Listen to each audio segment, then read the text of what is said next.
Hello বন্ধুরা, কেমন আছেন? আমি মোসাম্মদ আইরিন আক্তার। আমার জীবনে ঘটে যাওয়া ছোট্ট একটি আমলনামা আপনাদের সাথে বলবো।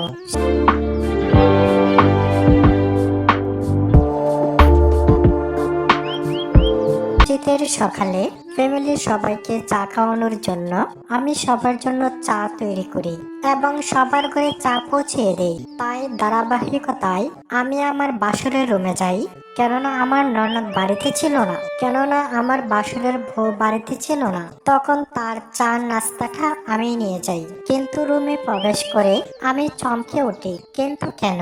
এই জন্যই আমার বাসরের লঙ্গের নিচে যে চাবিটা আছে, সেই চাবিটা এত বড় হয়ে শক্ত হয়েছিল এবং চাবিটা আকাশের দিকে তাকিয়েছিল।